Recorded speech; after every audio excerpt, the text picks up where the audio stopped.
Welcome to the Revival Method podcast, where we teach you actionable steps that you can take to start moving, thinking, and feeling better. What's going on, everybody? Welcome back to the Revival Method podcast. If you're new here, I'm your host, Dr. Brandon Parker, and I am the founder of the Revival Method. The Revival Method's pretty simple. We focus on helping you build protective strength so you're less likely to be injured in the future. We help you shed unnecessary body fat to help lower your inflammatory markers. And lastly, we help you unlock the lost mobility that you used to have in the past. You see, this whole episode is focused on one simple question. Is your health foundation built on sand or stone? You see, most people only make a change when they start to experience enough discomfort, whether it be mental or physical. It might be that moment where you look in the mirror and you just do not like the way you look. It might be you waking up feeling super stiff, and when you're trying to put on your shoes, it's a complete hassle. It might be you trying to go dance and you just feel unbelievably stiff, like you're the Tin Man from Wizard of Oz. Everybody's turning point is different, but it all follows the same pattern where people feel like their back is against the wall because they're in some type of mental or emotional or physical pain. And what is the natural response when a human is experiencing discomfort? They want to get out of it as quick as possible, right? But this is what actually sets us up for failure. Finding that quick fix, looking for that quick fix is, well, one, you're searching for something that doesn't exist, but also two, it's setting you up for multiple avenues of failure. So first and foremost, imagine this vicious cycle of you trying things, all these empty promises, and just end up either at the same position where you started or worse, because you're wasting all this time, right? All this time of you trying all these fitness gimmicks, these fad diets, just trying to find this optimal plan that doesn't fit your lifestyle. That's all wasted time when you could just be building a foundation that's going to last you a lifetime. So let's dig a little bit deeper. In this metaphorical example, if your house or your foundation of health is built on sand, these are some of the things that you might be doing. If you're searching for a quick fix that's in the form of a detox tea or a skinny tea, your foundation's made out of sand.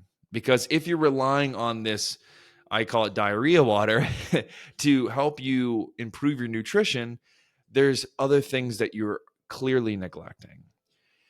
If you're somebody that is neglecting, or let me rephrase, restricting themselves from the foods that they like to eat, or restricting themselves from an entire food group because an influencer said that it's bad for you, you're building your foundation out of sand.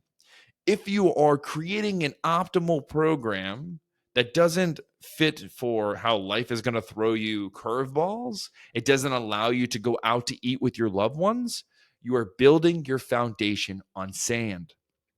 You see, all these quick fixes, well, once again, they don't work. They all focus on the short term. They try to get you this small win up front so you feel like it's working. But what happens once you either hit that timeline that you're trying to make or you just stop the quick fix? You snowball back to where you started, or even worse than when you started. And if you ask me, I would rather just take the extra time to build the proper foundation so I don't do 2 steps forward, 3 steps back. So what does this look like? What does this look like to, instead of build your foundation off of sand, but instead build it off of stone? Well, are you focused on the process of the goal that you're trying to obtain instead of the outcome? A quick example is this. I'm sure you've heard that 10,000 steps, that's a great metric to have. You're going to decrease your chances of all-cause mortality, the things that will end your life early. You're going to become less insulin resistant. You're going to be doing all these things for your health. But 10,000 steps, that's not a magical number, right? That is just a way that we're measuring how active you are throughout the day. Now, some people hear 10,000 steps and they grind until they hit that 10,000 step mark, regardless of how they feel, regardless of if they've gotten any sleep, regardless of their nutrition. They're just aiming for this number. That right there is actually the reason why people mainly crash and burn, because they've become so tunnel visioned on this one metric that really doesn't matter. You can't tell me that 10,000 steps is better than the equivalent of you cycling or swimming, kayaking, any of those things, because it's just physical activity, right? So we want to be focused on the process of our ultimate goal, not the specific outcome, okay? The other thing that we need to be focusing on is removing expectation and trying to remove any timeline that we have around our goal. In any circumstance, when you're rushing a product, it's not going to be good. If it takes time to make a certain product good, allow it to happen. I'd rather have a house built on a foundation that's going to last me my lifetime than quickly build it on sand. And the second the conditions aren't perfect, the foundation washes away and everything comes crumbling down, right? So take the time, remove the expectations, focus on the process of trending towards your ultimate goal versus the outcome. And that in itself is going to start setting you up for success. Now, a couple of other things that I would like for you to focus on when it comes to building your foundation out of stone is prioritizing the very basic needs that your body requires to flourish. Now, obviously, we're going to have to blend certain things with our lifestyle. Me telling a mother of two or father of two with two newborns, hey, you really need your sleep because your body needs sleep.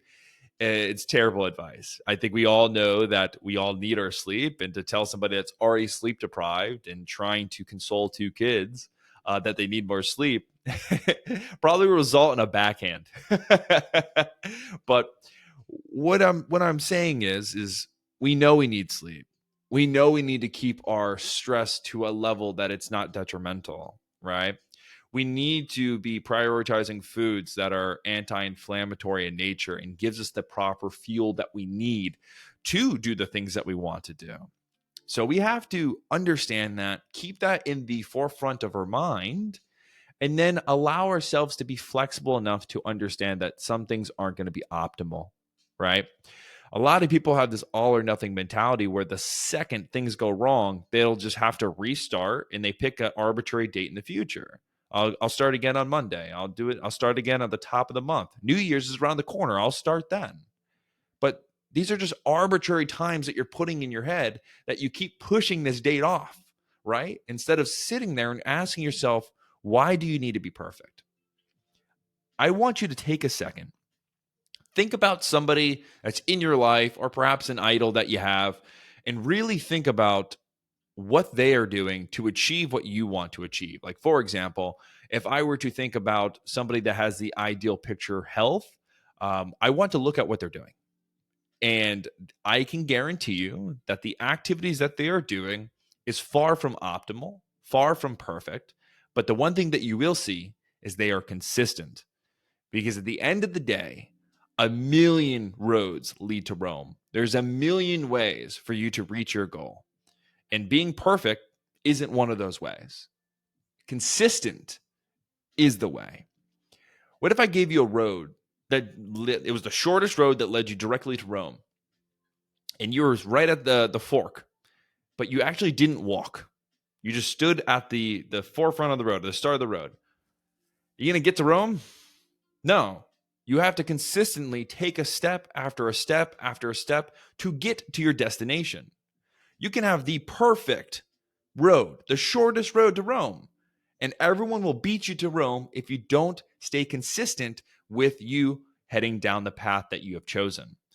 So if you're worried about being optimal, sure, I love how people want to tweak things to get more results in a shorter amount of time.